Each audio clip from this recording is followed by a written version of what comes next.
Throughout your career with MSF, I was looking at your biography. You've worked on initiatives to end attacks on hospitals and healthcare workers. Yep. Give us your read on what happened this week with that attack on the Mariupol hospital complex and maternity ward. Any way you look at it, and no matter who turns out to be responsible for it, it's a war crime if there's a targeting of any civilian infrastructure.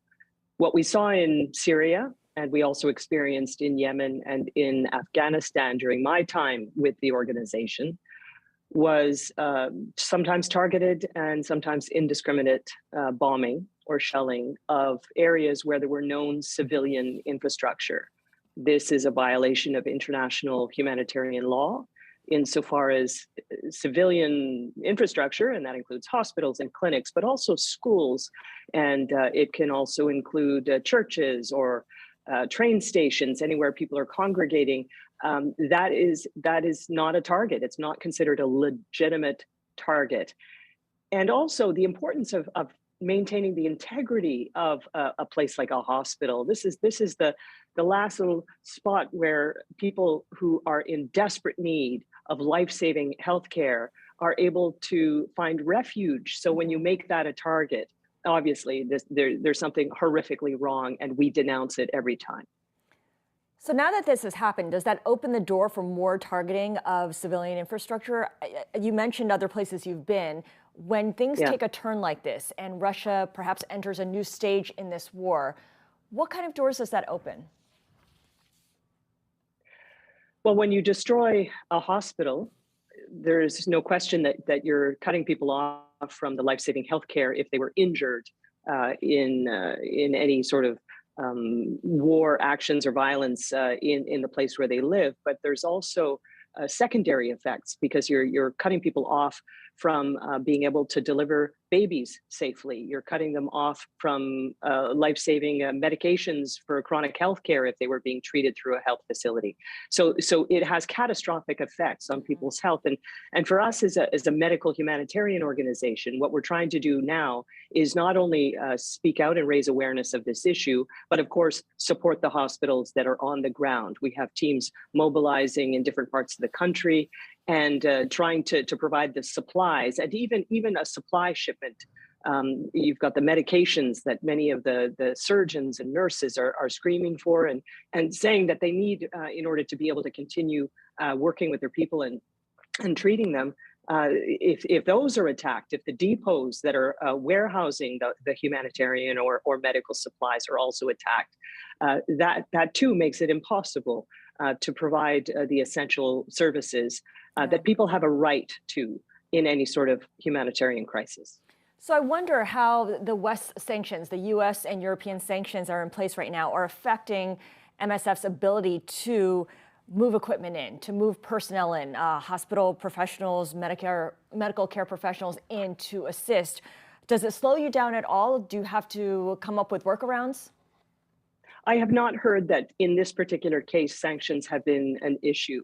There are many other issues. One of them is that you don't even know where you can set up your rear base, your coordination office, where you're going to start parsing out all the supplies that we have been able to ship in by the container load, because we want to get those as quickly as possible to where they are needed most. And so the distributions are sometimes happening where we bring it in to the train station in Kiev, for example, and then the Ministry of Health dispatches the medical supplies out to the facilities that are still functioning.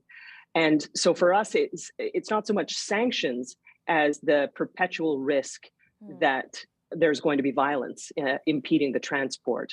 It becomes extremely risky to do any sort of assessment on the ground, to support medical teams on the ground, to have a permanent presence is risky. But also when you've got people on the move to the extent that they are in Ukraine right now, we have understood that you really can't consider any place safe from the conflict, from the war. Yeah, I can certainly see how that is. Yet, I think in comparison to some of the other places you've been, social media plays a much more different role. It's prominent in every way. It allows people, including Ukraine's President Zelensky, to share firsthand accounts of what's happening. Does that immediacy and intimacy of social media videos help or hurt your efforts? Well, as you know from your work, the first casualty of war is often the truth, and there will be, for sure, misinformation. There will be propaganda. There will be also intentional efforts to create risk, exacerbate risk. So for us, the important thing is for those of us who are in the humanitarian response, and that can be local organizations as well as the larger organizations like Doctors Without Borders, or as we're known internationally, Médecins Sans Frontières, or MSF. It's important for us to really carve out our identity, that we're not part of this. We're just straight shooters. We'll tell it like we see it. We will never exaggerate, and try to build up that credibility, hopefully over time, and hopefully earned from many other places around the world where we have an established credible reputation, that people can turn to us to see what's what. But there's no question that even drawing attention to yourself as a team on the ground can be risky when things are so volatile like this. So we're not necessarily always going to be able to talk about the places where we have teams on the ground, just because that could create increased risks for their safety and for all the people that they're meeting with, all the people that they're treating. Yeah, unwanted attention, essentially. There were some high-level diplomatic talks taking place between Ukrainian and Russian officials. They have ended without any kind of agreement. If for some reason talks were to restart again, and wishful thinking here, there might be some kind of temporary ceasefire, what would your organization do to take advantage of that opportunity? What could you do in a temporary ceasefire situation? Would you be bringing in more equipment, evacuating patients, bring in medical professionals? All of those things. Those are exactly the things. But also what you hope from what you may have heard this expression, the humanitarian corridor, which is a bit of jargon, but what it means is that the ceasefire allows for civilians to be able to come and go if they want to. Of course, nobody should be forced to leave a place. But if they do want to flee, that safe passage is essential. And we, of course, have concerns not only for our own medical colleagues who are trapped in places like Mariupol, and we try to stay in touch with them, but it's a little spotty and often quite concerning when we lose contact. But we're also concerned about all the civilians that are caught in this crisis who may want to leave and should have that ability for safe passage to a place of safety, whether it's in the country or in a surrounding country, anywhere that they can at least know that they are not going to be subject to the kind of violence that's underway right now in Ukraine, in many parts of Ukraine. Yeah, there's a lot of reporting about how those humanitarian corridors are not being honored by the Russian side. You mentioned a lot of people who are still trapped within Ukraine. We know families are being separated, men are staying to fight, and women and children are crossing borders into other countries. But there are those who can't leave, perhaps aren't able to leave. We're talking about the elderly, the chronically ill. What is your understanding of the size of this vulnerable population and the kind of strain that it's under? I don't know exactly the numbers right now. And of course, so much is in flux. As we've heard, more than 2 million people have been crossing the borders trying to flee. This is according to the UN. We do know that the population of Ukraine over the age of 65 is roughly the same as what you would find in the US, around 16%. And one of the things that we had been doing before this war was provide medications and medical care to often elderly populations with chronic diseases, so cardiovascular disease, diabetes, and so forth. When people like that are trapped, if they're unable to move, if for whatever reason they cannot get away, and they are separated from medication or they run out, you know that the consequences can be lethal.